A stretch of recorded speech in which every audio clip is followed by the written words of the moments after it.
Hey, I'm Michael Robinson coming to you from South Florida. I'm about to go to the beach, but I figured before I go, I wanted to take a moment and reflect upon the past week and the senseless tragedy that happened in Pittsburgh that has rocked our country, but certainly has rocked the Jewish community of our brothers and sisters. And I cannot believe that we're having a conversation about hate in 2018, but we are. And I cannot believe that despite the Holocaust, despite slavery, despite all of the injustices that have been perpetrated against groups over the course of our humanity, that we're still talking about this conversation. And we don't have a solution that is viable to a national discourse.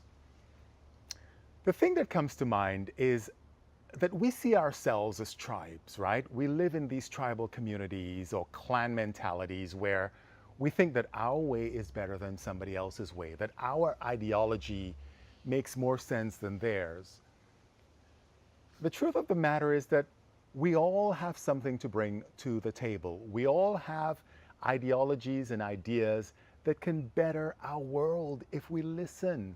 But it first starts with having words that make sense, words that heal, not words that divide.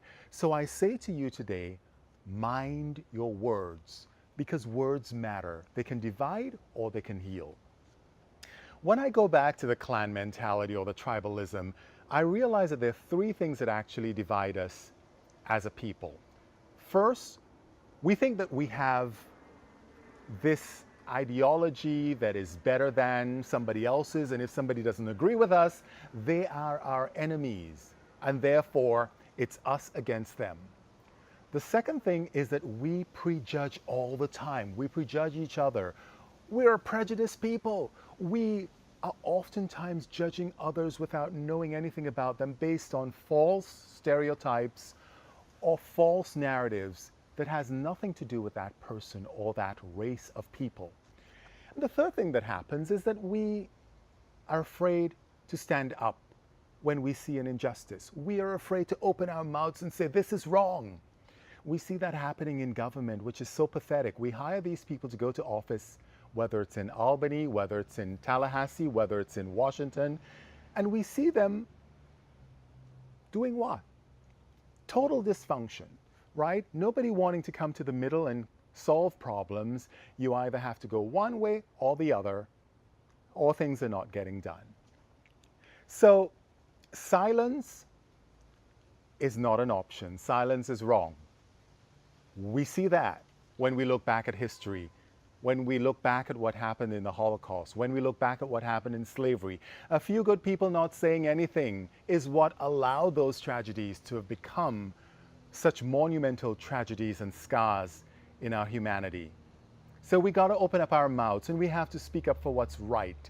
And we have to be mindful of our words, and we have to be kind to each other. We have to start from a micro perspective, from our homes, when a mother speaks to a child, when a lover speaks to another, when a friend speaks to another, when a stranger speaks to a stranger. Let the words of kindness, let the words of healing come from your mouth, because that's how we start the process of healing. That's how we start the process of making our world a better place. Not from expecting the president to get up and say something that he doesn't believe in because it's going to heal our country and make us better. No, it starts with us. The recent events of what has happened made me realize that anti-Semitism is alive in our world. Racism is alive and well. Sexism is alive. Homophobia is alive and well. Xenophobia is alive and well in our world.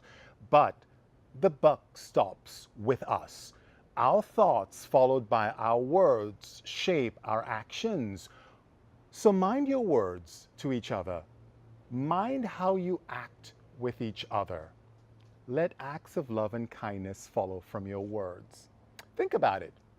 After you're gone, because this life is really quite short, what would your legacy be? A healer or a divider? I'm Michael Robinson, and I'm off to the beach. Until next time.